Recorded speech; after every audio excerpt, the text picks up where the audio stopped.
I'm Dylan O'Neill of the O'Neill team. I'm a local realtor in San Diego, and I work with Sarah Lindsey at S1 Lending, and she's my preferred lender.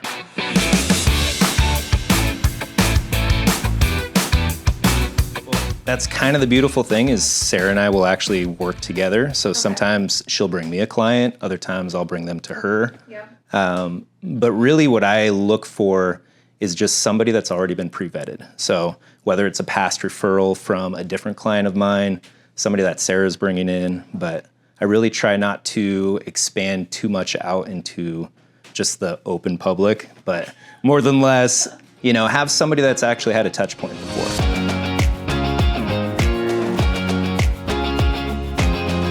Say, most transactions have some unique aspect to them. And the nice thing with working with Sarah is that I know that I can always trust her. I know that whatever she is telling me is exactly what's on her mind. It's something that's actual fact. So even when we run into issues together, we can actually work through them together.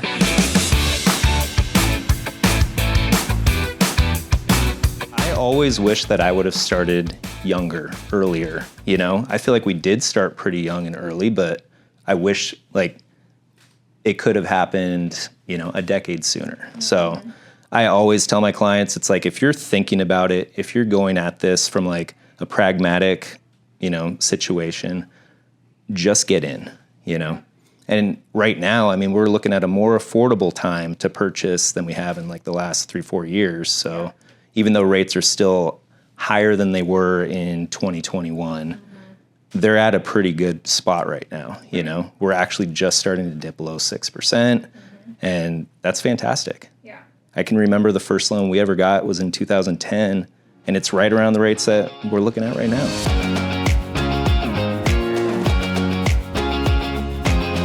It's literally any time of day, weekends, days. We try to be respectful of each other. Of course.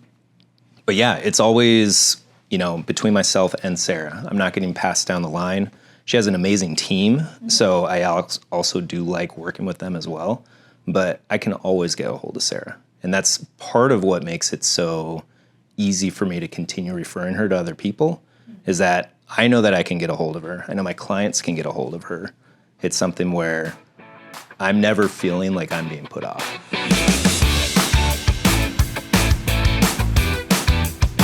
I love Synergy One, right, but it's always going to be Sarah. She's right? And it's the relationship that she's built with me that's priceless. Yeah. So that's great. And the nice thing is she can do she's actually helped friends of mine in Washington State.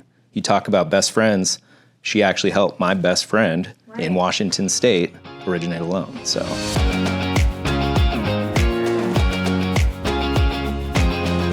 Before you even think of buying a home, call Sarah. Yeah, that's what I was going to say. Literally get fully vetted, get through the pre-approval process. Right. Because the worst thing that can happen is I get a client and they want to see 50 million homes, and it turns out they're not qualified. Yeah. They can't be looking for another year, so. People save the most money if they plan ahead on financing, and no one likes to do financing. It's not the exciting part of buying a home. The exciting part is looking at houses, right? Getting to see what you can purchase. But if you start ahead of time, you can really maximize your loan application and your saving possibility.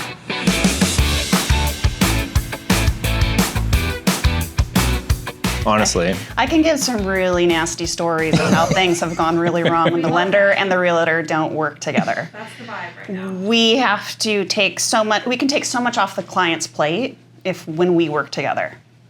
That they don't have to deal with. Right. So it makes it just a whole lot of an easier process for clients, and from a client satisfaction standpoint of ease of process when you're already in a stressful situation, it helps tremendously. Yeah, because you have to think, people are literally buying the most expensive purchase of their life, and to go through that and have no idea what they're doing, to not have the right coaching through it, right. And then to feel like there's things going on in the background, that is extremely stressful. Yep. And it's to have the lender, to have the agent, to have the buyer, to have them all on the same page as far as things go. Mm-hmm. It makes it for a pleasant process as opposed to one that people feel like they lose trust in people. There's a lot of other things that can go into it that, yeah. If anything goes wrong too, if there's a problem, we can talk about it and best solutions to move forward and then bring those to the client instead of coming back at them from different angles. Like if we didn't work together, he's talking to him about a situation, then I'm talking to him about a situation, and they might not mesh up. And we can figure out the best way to move forward for them and then talk to them about their options.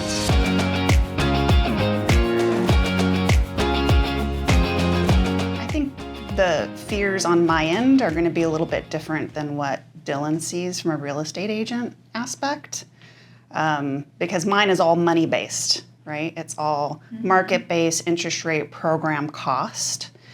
For him, for you, it's different.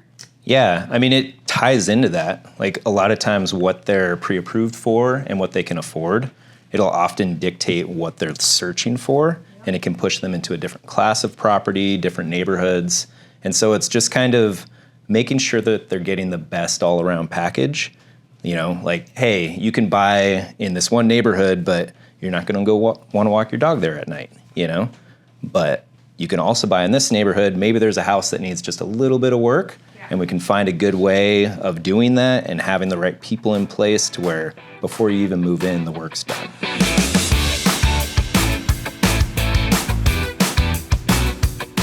Markets are very local.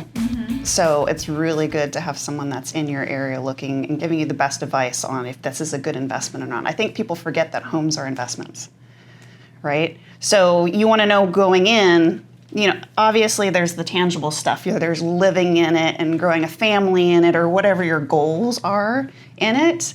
But there's also like, it's like when you get a stock. Is that going to go up in value? It is an asset, so it's going to appreciate over time. So are you in a market where everything's going to be kind of still for a while? Are you going to start making money on that right away?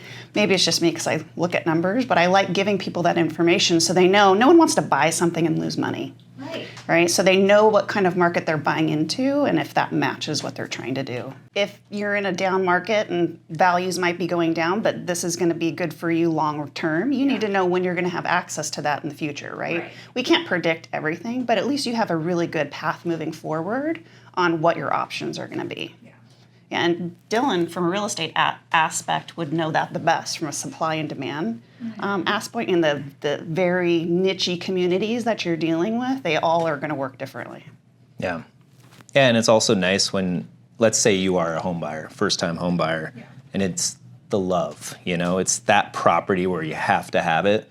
It's nice when your team actually looks at these things as investments. So even if you aren't particularly looking at it as an investment, we will. And it just kind of helps guide the whole process.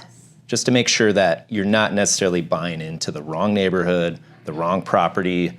Something might look good, but it's pretty obvious when it's been built poorly. You know, you've got materials in there that might look good today, but you know it's all just lipstick on a pig. So we avoid those ones. Let's get into that. Yeah.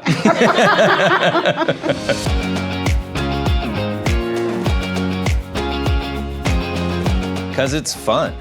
Like, we have a lot of fun together. We have a good time together, and there's never a time where I have to question, like, oh, should I refer this client? Is it going to be the right one for Sarah?